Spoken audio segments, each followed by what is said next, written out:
তো ঠিক আছে, আমরা এই মুহূর্তে যারা যুক্ত হইতে পারছি, আহ, শুকুর আলহামদুলিল্লাহ, এবং সেই সাথে আহ, অভিনন্দন। তোমরা উৎসাহ উদ্দীপনা ছিল বলি তোমাদের। আহ, স্যার কি স্যার? স্যার ওই যে স্যার ওই যে অষ্টক সম্প্রসারণ যে হয় না স্যার, আর ওই যে অষ্টক সংকোচন হয় যে, এটাতে স্যার হচ্ছে আমার একটু সমস্যা আছে, মানে আমি ব্যাখ্যা করতে পারি না ওই যে SO4 বা আচ্ছা, বুঝতে পারছি। আমি তোমার এটা আমি আহ, আজকে পড়াই দিব, যেহেতু প্রশ্নটা অহনা আগে করে ফেলছে। তাহলে অহনারটা আগে আনসারটা দিয়ে দিই, তারপরে তোমারটা দিব। ঠিক আছে, একটু অপেক্ষা করো। কোনো আর কোনো প্রশ্ন আছে যারা? আর তোমাদের এখানে শুনতে বা সাউন্ড কোনো প্রবলেম কিনা, যদি প্রবলেম হয়ে থাকে তাহলে বলবা। এবং যেটা বলতে যাচ্ছিলাম সেটা হচ্ছে, তো এখানে আমরা সোডিয়াম ক্লোরাইড থেকে সোডিয়াম নিষ্কাশন ব্যবস্থা যেটাকে বলা হয়, এটা আসলে এটাকে আমরা বলি যে ডাউনস মেথড। অর্থাৎ এটার প্রসেসটা আমি বলে যদি দিই যে ডাউন মেথড জিনিসটা কি, বা এই প্রক্রিয়ায় আমরা ধাতুটাকে কিভাবে নিষ্কাশন করি। আমরা কিন্তু ধাতু নিষ্কাশনের যে সকল প্রক্রিয়া পড়লাম, এগুলোর মধ্যে ছিল কার্বন বিজারণ, স্ববিজারণ, এরপরে হচ্ছে তড়িৎ বিশ্লেষণ, এরপরে এই পদ্ধতিগুলোর মধ্যে যে ধাতব হ্যালাইড থেকে, কথাটা বুঝো, যে ডাউন মানে মেথড জিনিসটা হচ্ছে ধাতব হ্যালাইড থেকে, যেমন sodium chloride, magnesium chloride, calcium chloride, এই যেগুলা ধাতব হ্যালাইড থেকে যদি আমরা ধাতুটাকে মুক্ত করি, ডাউন মেথড প্রক্রিয়া আমরা কিন্তু এটাকে আলাদা করব। যদিও এটা প্রসেসটা হচ্ছে ইলেকট্রোলাইসিস বা তড়িৎ বিশ্লেষণ প্রক্রিয়া। তো এইটাকে মেটাল এক্সপেরিমেন্টেশন বাই ইলেকট্রোলাইসিস, বা বাংলা হচ্ছে তড়িৎ বিশ্লেষণের সাহায্যে ধাতু নিষ্কাশন প্রসেস বা প্রক্রিয়াটার নাম দেওয়া হয়েছে বিজ্ঞানীর নাম অনুযায়ী ডাউন। ডাউন বানানো হচ্ছে DOWN, ডাউন, এরপর এস লাগানো হয় বিজ্ঞানীর নামে, যেমন সাইফুডের নামের শেষে লাগানো হয় সাইফুডস। ঠিক আছে, তো যে কোনো ক্ষেত্রে এটাকে বলা হয় ডাউনস মেথড, MATHOD মেথড। তো আমরা এই প্রসেসটা কি একটু যদি ব্যাখ্যা করতে যাই, দেখো দিকে ডাউন মেথডটা কিন্তু একটা সহজ পদ্ধতি। তবে সোডিয়াম ক্লোরাইড থেকে সোডিয়াম নিষ্কাশন বা ক্যালসিয়াম ক্লোরাইড থেকে যেটাই হোক, এই প্রসেসে তুমি হ্যালাইড থেকে, ধাতব হ্যালাইড বলতে MX বলি, তো এই ধাতব হ্যালাইড থেকে ধাতুটাকে আমরা মুক্ত করব, প্রসেস ইলেকট্রোলাইসিস। তো এটা বর্ণনাটা করার সময় আমরা একটা পদ্ধতি অ্যাপ্লাই করতে যাচ্ছি, সেই পদ্ধতিটা হচ্ছে ডাউন মেথড। তাহলে প্রথমে আমরা কি করব, এই যে লবণ যেটা থাকবে, সেটা calcium chloride, sodium chloride, potassium chloride, যাই হোক না কেন, এই লবণগুলো কি কি হইতে পারে। যেমন আমরা বলবো লবণগুলো হচ্ছে এই ধাতুটার পরিবর্তে পটাশিয়াম ক্লোরাইড হতে পারে, সোডিয়াম ক্লোরাইড হতে পারে, মানে একই রুল, শুধু নামটা চেঞ্জ হবে আর কি। এরপরে ক্লোরাইডের লবণ থেকে ধাতু নিষ্কাশন, এক কথায় বলা হয় ক্লোরাইডের লবণ থেকে ধাতুটা নিষ্কাশনের প্রসেসটা কি বলা হয়, ডাউন মেথড। এগেইন মানে আমরা বলবো ক্লোরাইড, বিশেষ করে হ্যালাইড বলতে কিন্তু সবটাই বোঝায়, ফ্লোরিন, ক্লোরিন, ব্রোমিন, বাট ক্লোরাইডের সল্ট থেকে ধাতুটাকে মুক্ত করাটাকে আমরা বলবো ডাউনস মেথড। যদি না বুঝে থাকে আমি আবার বলতেছি, ক্লোরাইড মানে এটা হ্যালাইড হয়, বাট হ্যালাইডের এটা হচ্ছে একটা family, fluorine, chlorine, bromine, iodine, astatine, এরা সবাই কিন্তু হ্যালাইডে চলে আসে। বাট যখন আমি একবারে ডিরেকশনটা করে দিই যে এটা হচ্ছে ক্লোরাইড, ক্লোরিন না কিন্তু এটা ক্লোরাইড, ঠিক আছে।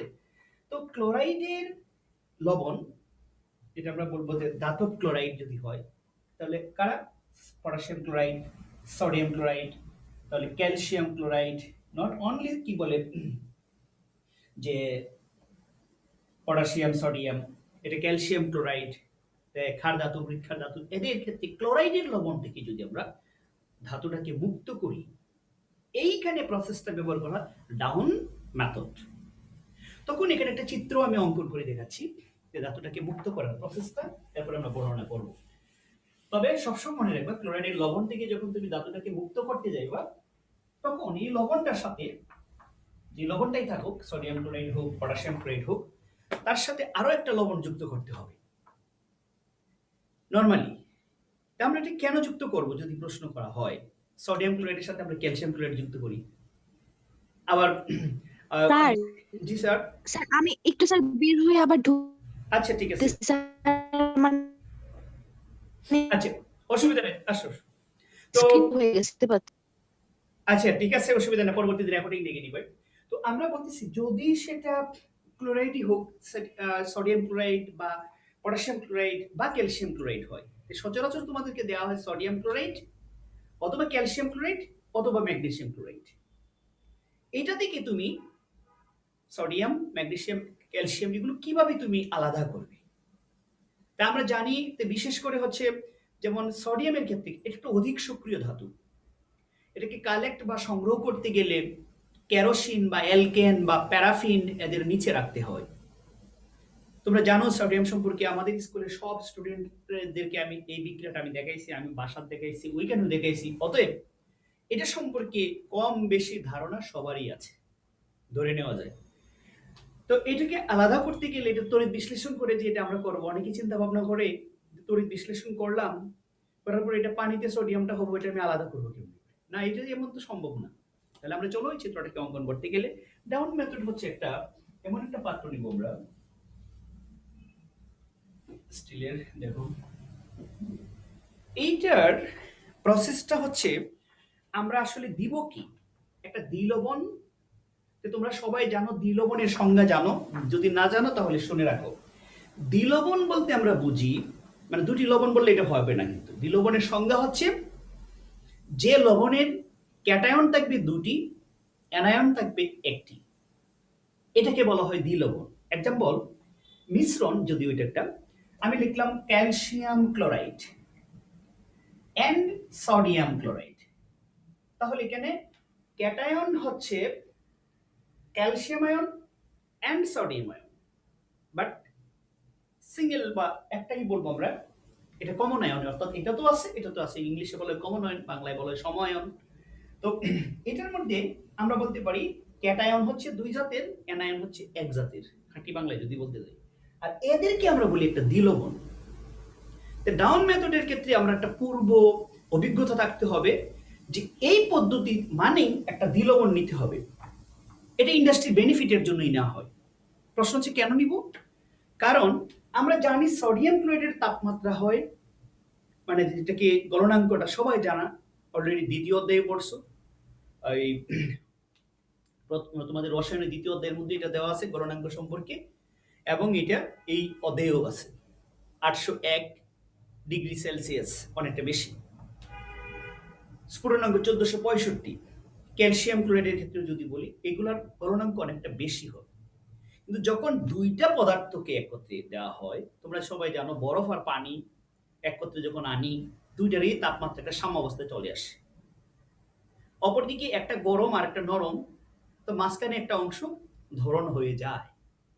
আমরা যখন দুটি লবণকে একত্রে আনবো অর্থাৎ দ্বিলবণ করব, তখন তাপমাত্রাটা এতে কি হবে, হ্রাস পাবে।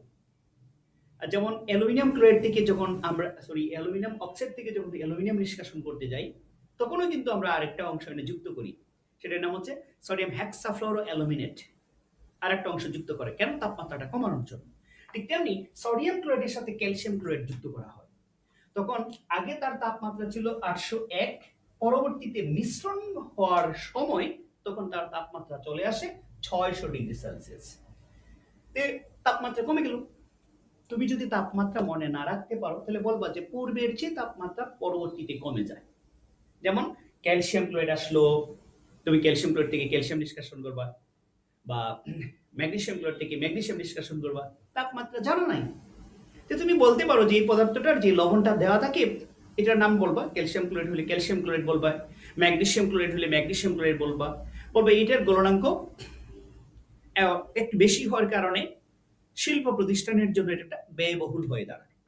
ফলে শিল্প প্রতিষ্ঠানে এমন একটা তাপমাত্রাকে সাধারণত নির্বাচন করা হয় যেটা লাভজনক বলে বিবেচিত হয়।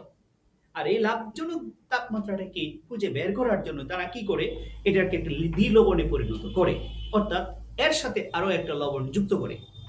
যেমনটা আমি ক্যালসিয়াম ক্লোরাইডের সাথে সোডিয়াম ক্লোরাইড যুক্ত করলাম, তখন তোমাকে যদি বলে ম্যাগনেসিয়াম ক্লোরাইড, তুমি বলবে ম্যাগনেসিয়াম ক্লোরাইডের সাথে হয় তুমি সোডিয়াম ক্লোরাইড নাহলে পটাশিয়াম ক্লোরাইড বলবা যুক্ত করা হলো, ফলে তার আগের তাপমাত্রার চেয়ে কিছুটা কমে আসে।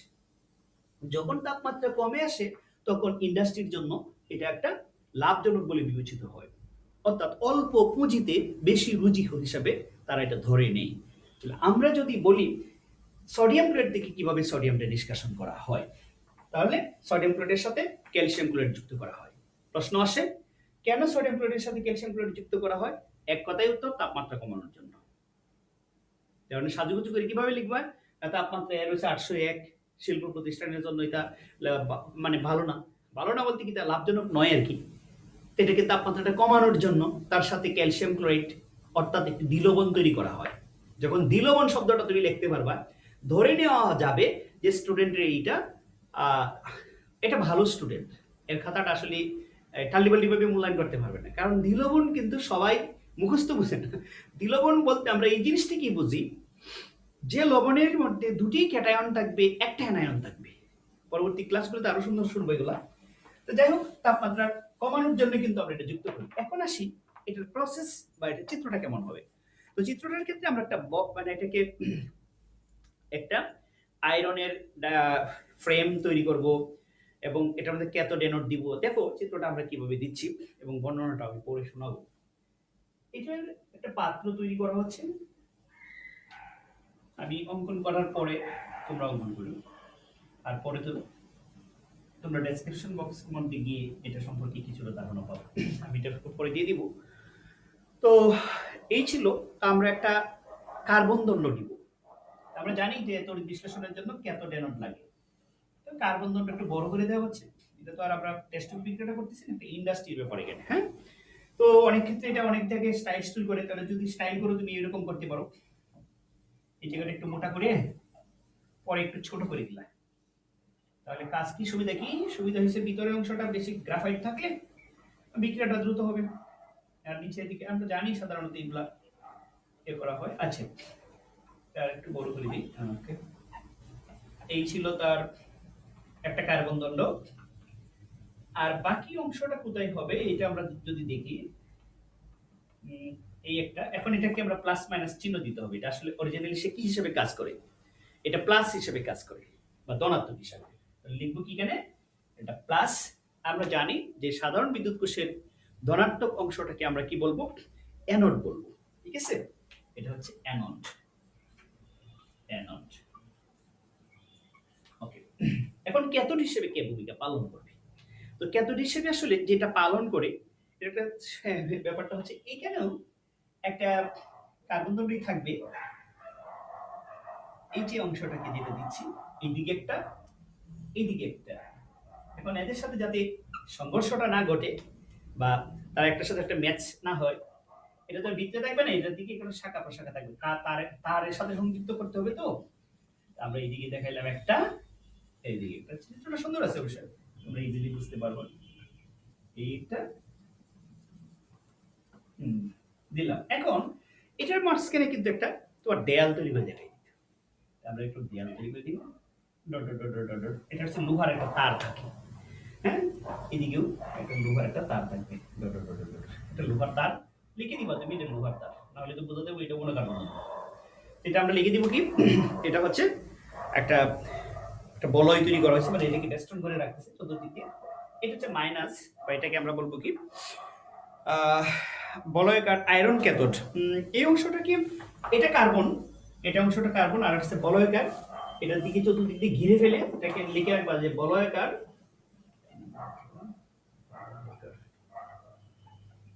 বলয়াকার। ঠিক আছে না? বলয়াকার না দিকে আছে বৃত্তাকার লিখে ফেলি। আপনার নাম কেমন লাগতেছে? বৃত্তাকার।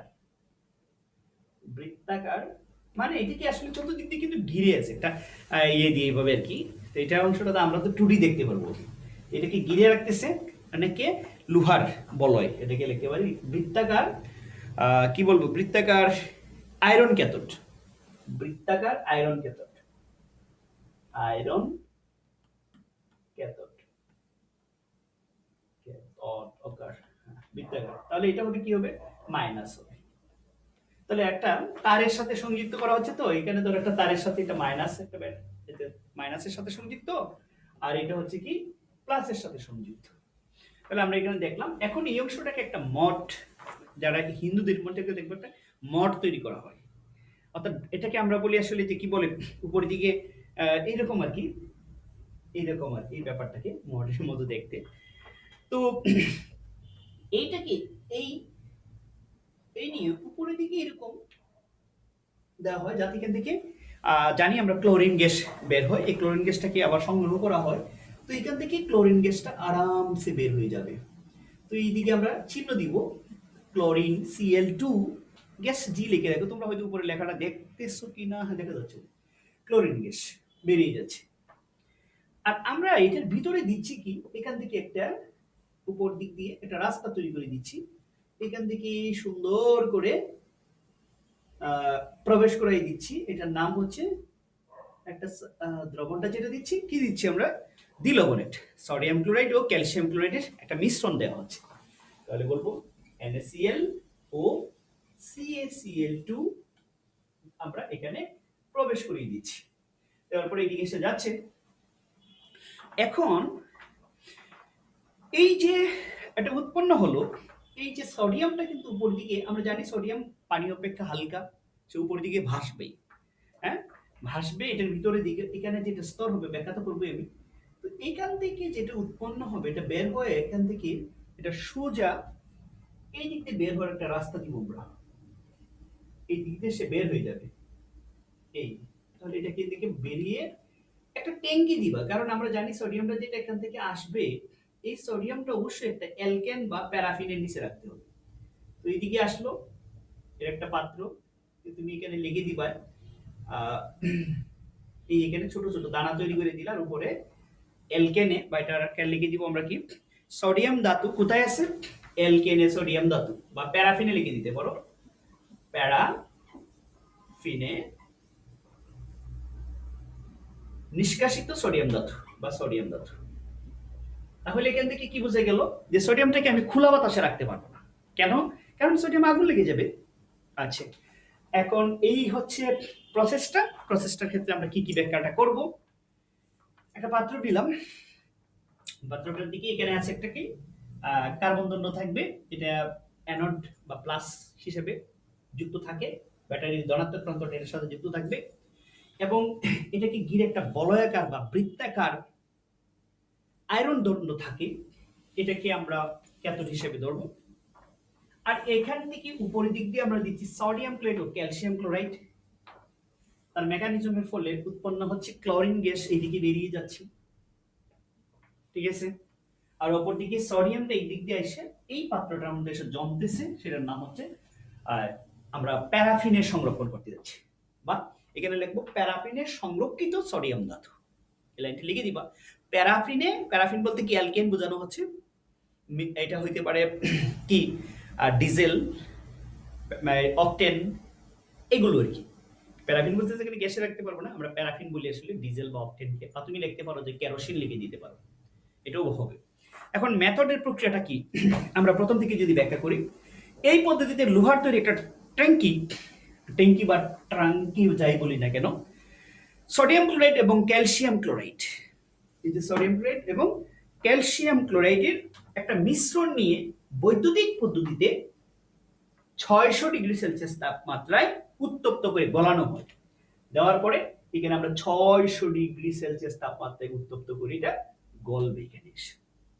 এখন প্রশ্ন হচ্ছে সোডিয়াম ক্লোরাইড হচ্ছে 800, গলনাঙ্ক 801 এর, এখানে 600 ডিগ্রি তাপমাত্রা উৎপন্ন হয়, কেন করবে, কারণ আমরা যে মিশ্রণটা দিচ্ছি, মিশ্রণের তাপমাত্রা অর্থাৎ এই 600 ডিগ্রি সেলসিয়াস তাপমাত্রায় কিন্তু মিশ্রণের ক্যালসিয়াম ক্লোরাইডের এবং সোডিয়াম ক্লোরাইডের মিশ্রণটা সবটা গলে যাবে, দ্রবীভূত হয়ে পড়বে, পরে ক্যাথোড অ্যানোডের মূলত যে বিক্রিয়াটা হয় এটা আর কি। আমরা বলবো ক্যালসিয়াম ক্লোরাইড মিশালে ইহার গলনাঙ্ক কোথায় হয়, 801 থেকে 600 ডিগ্রি সেলসিয়াস তাপমাত্রায় পরিণত হয়। ট্যাঙ্কির তলদেশে, এই যে ট্যাঙ্কির তলদেশে বা নিচের দিকে, যেটা তুমি তোমার মতো করে লিখবা, প্রবেশ ক্ষেত্রে একটা প্রশস্ত মানে মোটা কি থাকবে, আহ প্রশস্ত, এটাকে আমরা বলবো প্রশস্ত, এটাকে তুমি তোমার মতো করে লিখতে পারো। আমি যদি এটাকে সাজুগুজু করে লিখি, তাহলে এটাকে আমরা বলতে পারি যে প্রবেশকৃত একটা প্রশস্ত গ্রাফাইট। হ্যাঁ, এটাকে গ্রাফাইট বলি আসলে, যদি আমরা কার্বন, এটাও কার্বনের অংশ থাকে, তাহলে এটাকে আমরা বলবো যে একটা গ্রাফাইট দণ্ড অ্যানোড হিসেবে কাজ করে। তাহলে বলবো এই ট্যাঙ্কির তলদেশে বা তলদেশে যেটাকে বলি, একটি প্রশস্ত গ্রাফাইট দণ্ড অ্যানোড হিসেবে কাজ করে। ওই অ্যানোডের কিছু দূরে, একটু দূরে, এদিকে এদিকে, অর্থাৎ এটাকে ঘিরে আছে, এভাবে 2D চিত্র দেখতেছি তো, অ্যানোডের কিছুটা দূরে একটি লোহার বলয় কি করতেছে, অ্যানোডকে বেষ্টন করে। এই যে অ্যানোড, তাহলে এইটাকে চতুর্দিক দিয়ে যদি এভাবে ঘিরে রাখে একটা লোহার বলয়, ব্যাপারটা আসলে এরকম আর কি। ধরো এটা আছে না, এটাকে আমরা যদি ঘিরে এভাবে দেখাই, এরকম আর কি। এখন আমি এটাকে পুরোটা কিভাবে কেমনে দেখাবো, এই অংশটার জন্য আমরা কি করতেছি, যে এরকম এটা 2D চিত্রটা দিয়ে দেখি, হাইলাইটস 2D দিয়ে হচ্ছে। তাহলে আমরা বলবো যে লোহার বলয় সেটাকে কি হিসেবে কাজ করতেছে, যে লোহার বলয়টা একটা ক্যাথোড হিসেবে কাজ করতেছে। অ্যানোড ও ক্যাথোডের মাঝখানে একটি সরু তার থাকে। এই যে এটা হচ্ছে অ্যানোড আর এটা হচ্ছে ক্যাথোড, তাহলে মাঝখানে একটা সরু তার আছে, এই যে এইদিকে একটা সরু তার জালি থাকে, যেন ক্যাথোড উৎপন্ন সোডিয়াম অ্যানোডের দিকে না যেতে পারে। এখানে যে এটা ক্যাথোডে উৎপন্ন সোডিয়ামটা হইব যেন এই দিকে না আসতে পারে, সেটা আমরা জানি এটা তো ভেসে যায়, এবং ভেসে ভেসে যদি এখানে আসে তা তো সমস্যা। তাহলে যাতে এদিকে না আসতে পারে, এদিকে এসে সে ঘুরে ঘুরে এখানে আসবে, ভাসবে উপরে, আর এদিক দিয়ে আরামসে বেরিয়ে আসবে। তো ক্যাথোডের উপরের অংশ দিয়ে একটা ঢাকনি বা ঢাকনা থাকে, উপরের দিকে অংশটা একটা ঢাকনি বা ঢাকনা থাকবে। এটা, এই ঢাকনির উপর দিকে একটা পাইপ লাগানো থাকে, এই ঢাকনাটার উপর দিকে একটা পাইপ থাকে, প্রেসার কুকারের মতো ছোট একটা পাইপ লাগানো থাকে, এখান থেকে ক্লোরিন গ্যাসটা যাবে, যেন উৎপন্ন সোডিয়াম এই পাইপ দিয়ে চলে যেতে পারে। বল এখান থেকে যেখানে থাকবে, এটা উৎপন্ন ক্লোরিনটা এখান থেকে বেরিয়ে যেতে পারে, আর সোডিয়ামটা এখানে এসে একটা প্যারাফিন বা অ্যালকেন বা কেরোসিন বা তেলে সংরক্ষিত হয়। এতটুকু দেওয়ার পরে আমরা বিক্রিয়াটি লিখে দিব। তো প্রথম থেকে আমি শর্টকাট করে বলি ফেলি, সোডিয়াম ক্লোরাইডের সাথে ক্যালসিয়াম ক্লোরাইড যুক্ত করব। সোডিয়াম ক্লোরাইডের তাপমাত্রা হচ্ছে 801 ডিগ্রি। 801 ডিগ্রি হওয়ার কারণে শিল্প প্রতিষ্ঠানের জন্য এটা একটা ব্যয়বহুল তাপমাত্রা, তাই তাপমাত্রা কমানোর জন্য তার সাথে ক্যালসিয়াম ক্লোরাইড যুক্ত করা হয়। ক্যালসিয়াম ক্লোরাইড ও সোডিয়াম ক্লোরাইড এর মিশ্রণটাকে, অর্থাৎ এই দ্বিলবণটাকে তাপমাত্রা তখন চলে আসে 600 ডিগ্রি সেলসিয়াস তাপমাত্রা। এই 600 ডিগ্রি সেলসিয়াস তাপমাত্রায় এরা গলে যায় যেহেতু, তাই এই দ্বিলবণটাকে একটি লোহার ট্যাঙ্কির মধ্যে আমরা তলদেশে একটি গ্রাফাইট, প্রশস্ত গ্রাফাইট দণ্ড নিব, অ্যানোড হিসেবে কাজ করে, এবং তার একটু দূরে একটা বৃত্তাকার বা বলয়াকার আয়রন দণ্ড বা যেটাকে থাকে সেটা ক্যাথোড হিসেবে কাজ করে। এই আয়রন দণ্ড এবং প্রশস্ত কার্বন দণ্ড মাঝখানে একটা তার জালি থাকে, যেন আয়রন দণ্ড, ক্যাথোডে আমরা জানি ক্যাথোডে ক্যাটায়ন যায়, মানে সোডিয়াম আয়নটা এইদিকে যাবে, আমরা জানি ক্যাথোডে কি যাবে, সোডিয়াম আয়ন যাবে, ক্যাথোডে ক্যাটায়ন যায়, অ্যানোডে ক্লোরাইড আয়ন যাবে। তো ক্লোরাইড আয়ন থেকে উৎপন্ন হবে ক্লোরিন গ্যাস, সোডিয়াম আয়ন থেকে উৎপন্ন হবে সোডিয়াম ধাতু। সোডিয়াম ধাতুটা যাতে এইদিকে না আসতে পারে, এইদিকে আমরা একটা তার জালি দিয়ে দিচ্ছি। এখন আসি রিঅ্যাকশন। তো রিঅ্যাকশনটা এগুলো বর্ণনাতে এত তো লাগে না, জাস্ট বোঝানোর জন্য এগুলো বলা হচ্ছে। এখন আমরা এগুলোর ক্ষেত্রে ফার্স্ট আমাদের কাজ হচ্ছে বিয়োজন বিক্রিয়াটা লেখা। তো যার মূল বিক্রিয়া তার বিয়োজন, NaCl সোডিয়াম ক্লোরাইড, বিয়োজন বিক্রিয়ায় উৎপন্ন পদার্থ হচ্ছে cation and anion. Now cation ক্যাথোডে যাবে, অ্যানায়ন অ্যানোডে যাবে। এই হচ্ছে ক্যাটায়ন ক্যাথোডে, অ্যানায়ন অ্যানোডে যাবে, অ্যানোডে। এখন বিক্রিয়া দুইটা লিখে দিলি শেষ। ক্যাথোডে বিক্রিয়া ক্যাথোডে বিক্রিয়া, আমি সংক্ষিপ্ত লিখছি, ক্যাথোডে ক্যাটায়ন যাবে, cation K cation sodium ion, sodium ion plus electron is equal to sodium, মুক্ত ধাতু হলো পর্যন্ত রাখবো। আর এদিকে ক্লোরাইড উৎপন্ন হচ্ছে অ্যানোডে বিক্রিয়া, নেগেটিভ, ক্লোরাইড আয়ন একটা ইলেকট্রন ছেড়ে দিয়ে সে ক্লোরিন হবে। এই ক্লোরিনটা অণুতে পরিণত হতে গেলে উভয় পক্ষকে 2 দ্বারা গুণ করে ফেলি, তাহলে উৎপন্ন ক্লোরিনটা ডাম্বেল আকৃতির উপর দিকে পাইপ দিয়ে বেরিয়ে যায়। তাহলে আমরা বলবো তরল সোডিয়াম ধাতু ক্যাথোডে গিয়ে কি হচ্ছে, এখানে যে তরল সোডিয়াম ধাতুটা হবে এটা ক্যাথোডে গিয়ে সঞ্চিত হবে। পুরো ব্যবস্থাটা কিন্তু একটা বক্সের মতো। তো গলিত সোডিয়াম ক্লোরাইড, আমরা বলবো গলিত সোডিয়াম ক্লোরাইড অপেক্ষা হালকা বলে, মানে ব্যাপারটা হচ্ছে আমরা জানি গলিত সোডিয়াম ক্লোরাইড মানে তো বুঝোই সোডিয়াম ক্লোরাইডের মূলত এখানে পানির তড়িৎ বিশ্লেষণের ক্ষেত্রে না, অর্থাৎ দ্রবীভূত একটা আর গলিত একটা। গলিত মানে সোডিয়াম আয়ন এবং ক্লোরাইড আয়নের অংশটা বোঝানো হয় শুধুমাত্র। এই গলিত সোডিয়াম ক্লোরাইড অপেক্ষা, ব্যাপারটা একটু শুনো, গলিত সোডিয়াম ক্লোরাইড অপেক্ষা হালকা বলে কে, তরল সোডিয়াম ধাতু। আমরা তো জানি সে সোডিয়াম পানিতে দিলে ভাসে, মানে হালকা। গলিত সোডিয়াম ক্লোরাইড অপেক্ষা, এখানে কি আছে গলিত সোডিয়াম ক্লোরাইড, এই গলিত সোডিয়াম ক্লোরাইড অপেক্ষা তরল সোডিয়াম হালকা বলে সে উপর দিকে কিন্তু ভাসবে। জাস্ট সলিউশনটা যদি এতটুকু থাকে তো এদিকে সোডিয়ামটা ভাসবে, এবং এই যে ভাসমান সোডিয়াম ধাতু বের হওয়ার প্রসেস কি, সে তো গ্যাসের মতো উড়ে যাবে না, এখানে একটা প্রসেস পাওয়া গেছে, সেটা এইদিকে আসবে, সেখান থেকে সোডিয়াম ধাতুটা এইদিকে গিয়ে জমা হবে, একটা ব্যাপার ছিল আর কি। তাহলে আমরা বলতেছি তরল সোডিয়াম ধাতু ক্যাথোডে গিয়ে সঞ্চিত হইলো, এই যে ক্যাথোডে সঞ্চিত হলো, এবং এই সোডিয়াম ধাতুটা গলিত সোডিয়াম ক্লোরাইডের দ্রবণ থেকে হালকা বলে সে উপরের দিকে ভাসবে, এবং একটি কেরোসিন ভর্তি পাত্রে গিয়ে, এটিকে কেরোসিন লিখে দিব বা পেট্রোল, পেট্রোলটা ভালো হয় কিন্তু পেট্রোল উৎবাহী হওয়ার কারণে বেশিরভাগ চলে যায়, আমি এখানে কতবার রাখলাম পেট্রোল থাকে না, তো এই কারণে বিশেষ করে কেরোসিনই থাকে, আমি যতবার দেখলাম দোকানদাররা কেরোসিনের ভিতরে দিয়ে দেয়, তো কেরোসিনের পাত্রে সংরক্ষণ করা হয়। অপরদিকে অ্যানোডে ক্লোরিন গ্যাস সৃষ্টি হয়, অ্যানোডে কি গ্যাসটা উৎপন্ন হয়েছে, এখানে ক্লোরিন গ্যাসটা উৎপন্ন হয়েছে। এই এটা একটা গম্বুজ আকৃতির, আমরা বলতে পারি না, এটা একটা গম্বুজের মতো দেখেন, হ্যাঁ, একটা গম্বুজ আকৃতির মধ্য দিয়ে বাইরে চলে আসে, সেখানে তাকে তরল করে জমা করা হয়। তুমি যদি খোলা বাতাসে ছেড়ে দিব, আহা, খোলা বাতাসে ছেড়ে দিলে এটা ইন্ডাস্ট্রির জন্য জরিমানা হবে, দেশের জন্য জরিমানা হবে, সবের জন্য, পরিবেশের জন্য ক্ষতির কারণ হবে, কারণ ক্লোরিন গ্যাস বিষাক্ত গ্যাস, সিএফসি মানে ক্লোরোফ্লোরোকার্বনস, এটার জন্য ক্লোরিন বিশেষ ভূমিকা পালন করে, অ্যাসিড রেইনের ক্ষেত্রেও সে ভূমিকা পালন করে। তোমরা জানো পানির মধ্যে ক্লোরিন গ্যাস চালনা করলে হাইপোক্লোরাস অ্যাসিড উৎপন্ন হয়ে যায়, সোডিয়াম ক্লোরাইডের দ্রবণের মধ্যে যদি ক্লোরিন গ্যাস চালনা করো এই ক্ষেত্রেও অ্যাসিড দ্রবণ তৈরি করতে পারে সে। তো এই ক্ষেত্রে আমরা বলবো এটাকে ক্লোরিন গ্যাসটাকে কি করা হবে, পরবর্তীতে কালেক্ট করে তরল করে সংরক্ষণ করা হয়। আমরা জানি ক্লোরিন একটা বহুল প্রচলিত বা ব্যবহৃত একটি প্রোডাক্ট, যেটা আমাদের খুবই প্রয়োজন। অ্যালকাইল হ্যালাইড তৈরি করতে গেলে আমাদের ক্লোরিন একটা দরকার পড়ে, এরপর ব্লিচিং পাউডার তৈরি করতে গেলে ক্লোরিন লাগে। এখন যদি আমি বলি কি বলে, টয়লেট ক্লিনার প্রস্তুত করতে গেলে ক্লোরিন লাগে, বহুল ব্যবহৃত হয়।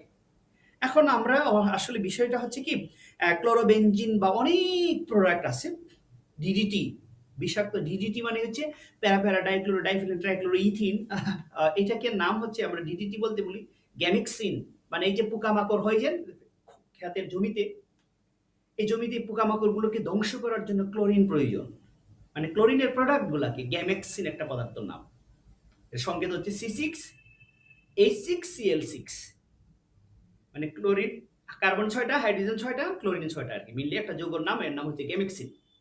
এই যে পদার্থগুলো খুবই দরকার আমাদের পরিবেশের জন্য, সে একেবারে মুক্ত থাকলে কিন্তু এটা ক্ষতিকর, কিন্তু যখন এটাকে আমরা ব্যবহৃত করে ফেলি অন্য একটা কাজে, যেমন গেমিক্সিন তৈরি করলাম, ব্লিচিং পাউডার তৈরি করলাম, বা আমরা টয়লেট ক্লিনার তৈরি করলাম, এইগুলো কিন্তু আমাদের মানে আবার উপকারেও আসে।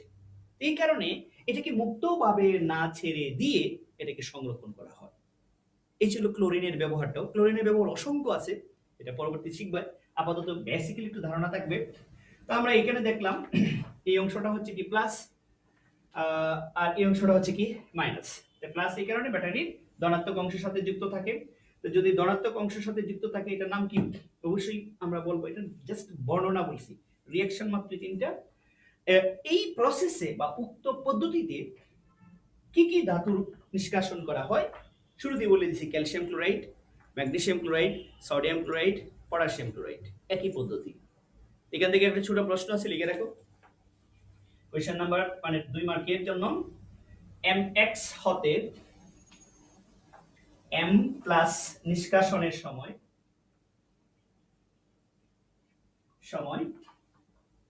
দ্বিলবণ তৈরি করা হয় কেন?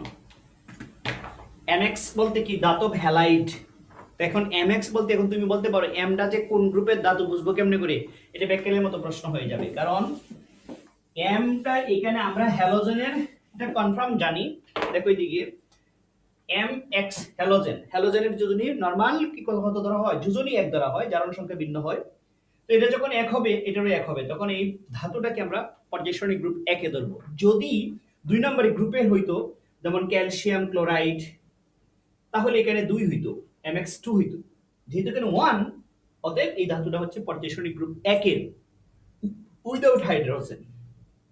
এখন হাইড্রোজেনের ক্ষেত্রে উইদাউট বললাম এই কারণে, ধাতব হ্যালাইড mx এতে ধাতু নিষ্কাশন করার সময় মানে m নিষ্কাশন, হাইড্রোজেন তো এইভাবে নিষ্কাশন করা হয় না।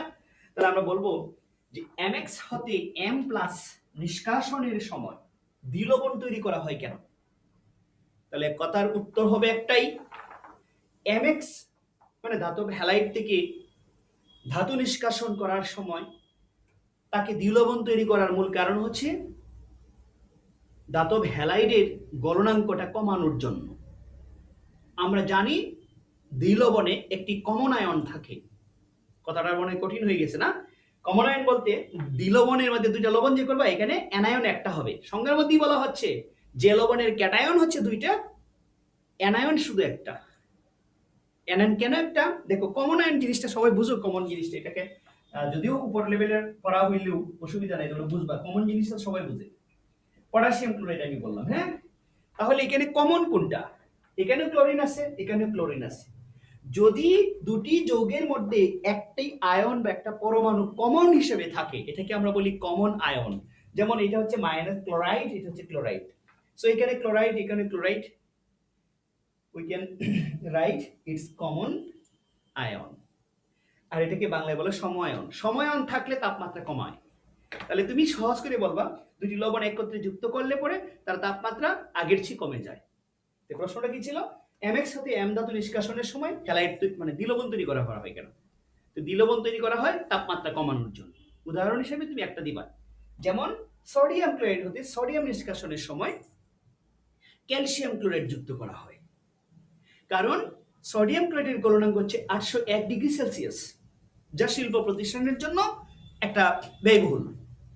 তাই এই শিল্প প্রতিষ্ঠানের এটার সাথে সোডিয়াম ক্লোরাইডের সাথে ক্যালসিয়াম ক্লোরাইড যুক্ত করে তাপমাত্রা 800 থেকে 600 ডিগ্রিতে নিয়ে আসে। এতে করে শিল্প প্রতিষ্ঠানের জন্য এটা লাভজনক বলে ধরা হয়। তো এই ছিল আনসার, উদাহরণ সহকারে দিয়ে দিলাম। পরবর্তী প্রশ্ন হচ্ছে, তুমি ক্যালসিয়াম ক্লোরাইড থেকে ক্যালসিয়াম কিভাবে নিষ্কাশন হবে? একই কথা। তোমাদেরকে আমি একটা দিচ্ছি, লিখবা তোমরা, পটাশিয়াম ম্যাগনেসিয়াম ক্যালসিয়াম ক্লোরাইড লবণ থেকে একই কথা। ম্যাগনেসিয়াম ক্যালসিয়াম পটাশিয়াম, তাহলে পটাশিয়াম ক্লোরাইড থেকে পটাশিয়াম নিষ্কাশন একেবারে হুবহু প্রসেস। লিখবা পটাশিয়াম ক্লোরাইড থেকে পটাশিয়াম নিষ্কাশন, চিত্র সব একে করো। আচ্ছা অহনা, অহনা, জি স্যার। তুমি কি বুঝতে পেরেছো? হ্যাঁ স্যার, বুঝছি স্যার। অনন্যা, জি স্যার, আচ্ছা বুঝছি স্যার। যারা, জি স্যার, মোটামুটি বুঝতে পারছি। কঠিন লাগছে না নি? জি স্যার, মানে আরেকবার মানে কয়েকবার ভিডিওটা দেখলে মনে হয় ঠিক হয়ে যাবে। আচ্ছা, আরেকবার রিভিশন দিয়ে দিব। পুষ্প কোথায়? পুষ্প নাই। একটি হারানো বিজ্ঞপ্তি। পুষ্প নামের ছোট্ট মেয়েটি হারিয়ে গিয়েছে। যদি কোনো সুহৃদয় সম্পন্ন ব্যক্তি খুঁজে পেয়ে থাকেন জি আমাদের স্যার। আর তুমি কি বুঝতে পারছো? হ্যাঁ স্যার, বুঝছি আচ্ছা মোটামুটি। আচ্ছা, আর একটু রিভিশন দিয়ে দিচ্ছি শর্টকাট পদ্ধতি। তো যেহেতু অংশটা তোমাদের কাছে একটা আনকমনই লাগছে, কারণ এটা বইয়ে এত সহজেই ব্যাখ্যাটা দেয়নি। এটা আমাদের আহ, আগে এটা সবচেয়ে ইম্পর্টেন্ট একটা প্রশ্ন ছিল, সোডিয়াম ধাতু নিষ্কাশন। সোডিয়ামের নিয়ে 13-14 একটা অধ্যায় ছিল, 13 নম্বর একটা, 14 নম্বর একটা। 13 নম্বর অধ্যায় সবচেয়ে বেশি আলোচিত মেটালের মধ্যে হচ্ছে সোডিয়াম একটা। আর এবং নিষ্কাশনটা আমরা পড়ে গিয়েছি, আমাদের সময়টাও ছিল। তো এই কারণে এগুলো কিন্তু পুরোটাই ধরে নেওয়া যায় আমার একেবারে মুখস্থ টুডস্থ কর্ণস্থ অন্তস্থ সবকিছুই। তাপমাত্রা, হিট, আর তাছাড়া এটার উপর তো যেহেতু আমাদের অনেক কাজ করতে হয়, মোটামুটি জানা আছে। প্রশ্ন ছিল সোডিয়ামটার থেকে আমরা সোডিয়ামটা কিভাবে নিষ্কাশন করব, মানে আলাদা করব। তাই আমরা বলবো সোডিয়াম ক্লোরাইড হচ্ছে একটি ধাতব হ্যালাইড, মানে ক্লোরাইড লবণ। তো ক্লোরাইড লবণ থেকে ধাতুটাকে নিষ্কাশন করার জন্য ডাউন মেথড ব্যবহার করা হয়। নিম্নে ডাউন মেথড ব্যাখ্যা করা হলো, শেষ। 2-3টে পয়েন্ট আমরা লিখলে ভালো, না পারলে তো শুধু এতটুকু। পয়েন্ট নাম্বার 1, সোডিয়াম ক্লোরাইডের গলনাঙ্ক 801। তাকে কমানোর জন্য তার সাথে ক্যালসিয়াম ক্লোরাইড যুক্ত করা হয়। কি কমানোর জন্য? তাপমাত্রা কমানোর জন্য। তখন কত হয়? 600 ডিগ্রি সেলসিয়াস, শেষ। এক পয়েন্ট। দ্বিতীয় পয়েন্ট, এটার একটু বিসমিল্লাহ কইতে হবে। একটি ট্যাঙ্কি থাকে লোহার, এই ট্যাঙ্কিটার তলদেশে মানে নিচের দিকে একটা কার্বন দণ্ড থাকে, যেটা ব্যাটারির ধনাত্মক প্রান্ত, ব্যাটারি তো আর বলবো না আমরা, এটা পজিটিভ চার্জ হিসেবে থাকে। এই কারণে এটাকে নাম দিয়েছি আমরা কি? অ্যানোড, ধনাত্মক চার্জযুক্ত। এবং তাকে বেষ্টন করে বা তাকে ঘিরে একটি লোহার বলয় বা বৃত্তাকার বলয় থাকে, সেটা হচ্ছে ক্যাথোড। এখন বিয়োজন বিক্রিয়া লিখবো। এই যে বিয়োজন বিক্রিয়া, বিয়োজন বিক্রিয়া উৎপন্ন হচ্ছে cation sodium ion and chloride ion হচ্ছে অ্যানায়ন।